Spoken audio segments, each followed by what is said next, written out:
Yeah. I probably won't. I know you won't. It's okay. I'll follow you. We'll do it. If you need to catch up, that's fine. Okay. Ready? If I had to, if you asked me to do it all again, what do you think I'd say? What do you really think I'd say? No. Yes, I would. Of course I would. I would do it again in a heartbeat. The inn was bought by Andy and Philomena Moises in 1973. John Moises was the one who really ran the show, who made it what it was. They bought it from the bank. He made it what it was always supposed to be. It wasn't always a gay bar. It had been dead before then, kind of a shell of a once great railway hotel. John, the son, was gay. John had always been different, and when the Moises family had trouble turning a profit, he got some advice to try to make it a bar for the gay community. It was damn good advice. He hosted and it came some private from parties. An uncle, And from there, the place gained some popularity, which made sense. a member of the clergy, They made money. one of those very many gay women who were already in Vermont. They began turning a profit. So the inn survived. The inn would always survived. And that was the beginning of the only Best gay bar bar in the in the state. state. It was the swingin' 70s, right? All these movements were gaining traction. There was activism like there had never been before. There was no time like the present. And over at the inn, it was just a party that never ended, except Monday through Wednesday, and last call at 1 a.m. But the Andrews Inn seemed to defy all convention. It was perfect. It was a safe haven. Gay people and straight people attended. It didn't matter. It was an anomaly, this little place in Bellows Falls. This first one this straight town had known. But it worked, probably because it helped the town. The economy was booming. A chic men's clothing store gained traction. They used to say the drugstore could survive off its dividends from KY and Vaseline. But perhaps the real reason, John was gay, but he'd grown up in Bellows Falls. He was one of our own, so no one bothered them. at first.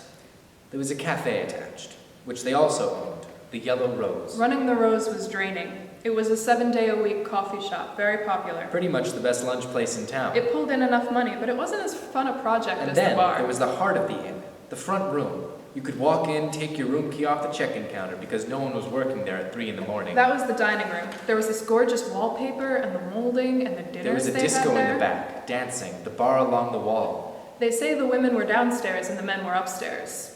But But then that was a the myth. time. And there were 3 floors of rooms. The first floor was all business. Admittedly, it got a little wild. The second floor a little less so. Emphasis on the swingin' 70s. But the third floor, that's where the parties were. Beer bottles and bathtubs, everybody on top of each other. At one point someone Somehow, broke though, a bed. despite everything, it never got raided. At a time when bar raids were pretty Because common. the police were on their side. They would drive the patrons from the train to the inn. Apparently, they liked they the were less Andrews. rowdy than the people who frequented the straight bars.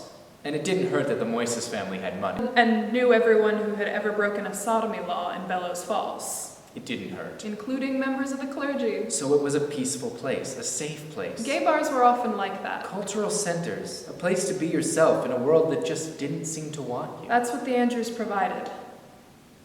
And then there were the protests. May 1st, an announcement in the Brattleboro Reformer.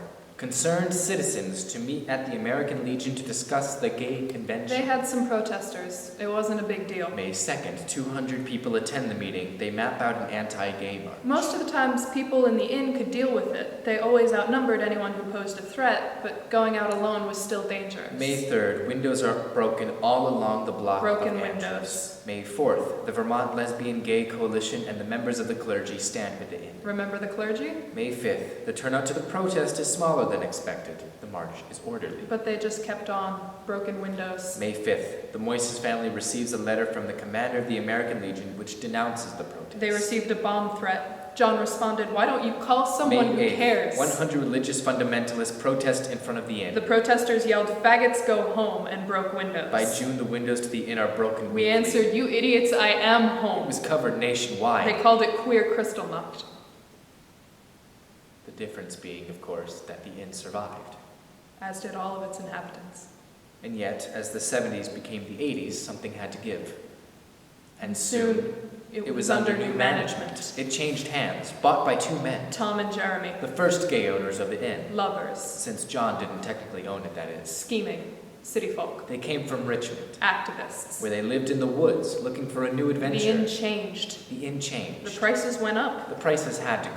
The Yellow Rose was run by the Coalition. They weren't our own. The memory kind of recedes. It wasn't the only gay bar in Vermont anymore. Still fun, still a safe place, but It loses something. no one can really remember what. And this is the early 80s. And civilians were afraid to walk by the inn for a whole new reason. It's a terrible thing. Fear. And then there were the rumors. The police were finally investigating for a A prostitution ring run out of Boston. They say you can talk to reporters today. Look for old newspaper clippings. The allegations. It was no one's fault. About minors. Tom and Jeremy didn't know. John didn't know. Maybe it isn't true. No one seems to remember. No one seems to want to. Nothing is ever perfect. perfect. Especially not in retrospect. But no matter what the truth is, what matters is how this place, which was full of light and dark, Beauty and secrecy. gets to live on. Imagine being in a room with old friends and a young person who wants to know the story of the place you partied. Of the place you built your identity. Of the place that was part of you. Imagine you couldn't quite recall. Imagine no one could. If you asked me to do it all again, would it matter? would you remember?